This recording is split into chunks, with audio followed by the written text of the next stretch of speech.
ახალი პროგრამა ქართული ახალგაზრდებისთვის, მათ ვინც მომავალ წელს ილიას უნივერსიტეტის ტექნიკური ან სახელმწიფო უნივერსიტეტის სტუდენტი გახდება, შანსი აქვთ ამერიკული დიპლომი აიღონ. სან-დიეგოს უმაღლესი სასწავლებელი მომავალ სტუდენტებს გაცვლით პროგრამას თავაზობს. საბუნებისმეტყველო, ტექნოლოგიური და საინჟინრო ეს იმ საბაკალავრო პროგრამების ჩამონათვალია, რომელიც სან-დიეგოს სახელმწიფო უნივერსიტეტი ქართულ ახალგაზრდებს თავაზობს. კურსდამთავრებულები ამერიკულ დიპლომს მიიღებენ და გაცვლის პროგრამაში ჩართვის შესაძლებლობა მიეცემათ. ახალი სპეციალობების შესწავლას თბილისის სახელმწიფო, ილიასა და ტექნიკური უნივერსიტეტები უზრუნველყოფენ. სტუდენტები, რომლებიც ჩაირიცხებიან ამ პროგრამებზე, მიიღებენ სან-დიეგოს სახელმწიფო დიპლომს. ჩვენ ასევე გაცვლის პროგრამებს თავაზობთ ქართულ სტუდენტებს, რითაც საშუალება ეძლევათ სან-დიეგოს უნივერსიტეტში სწავლის გაგრძელების.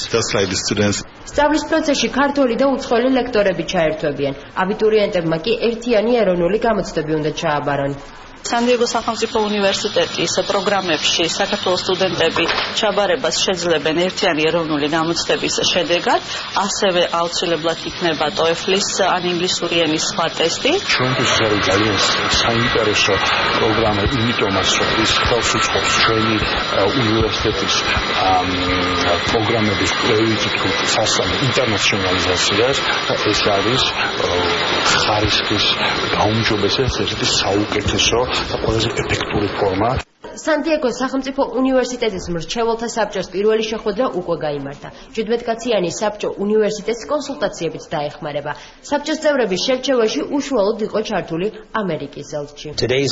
მოუთმენლად ველით, როდესაც ქართველი ახალგაზრდები გახდებიან ჩვენი სტუდენტები. კურსდამთავრებულები მიიღებენ სან-დიეგოს უნივერსიტეტის დიპლომს, რაც მნიშვნელოვანი იქნება საქართველოს ეკონომიკური მდგომარეობისთვის და ხელს შეუწყობს ორ ქვეყანას შორის ურთიერთობას. ხუთწლიანი პროექტი პირველ ეტაპზე მხოლოდ საბაკალავრო პროგრამას მოიცავს. პროექტი საქართველოში ფონდ 1000 წლეულის გამოწვევის მეშვეობით განხორციელდება და ამერიკის მთავრობამ ის 30 მილიონი ამერიკული დოლარით დააფინანსა.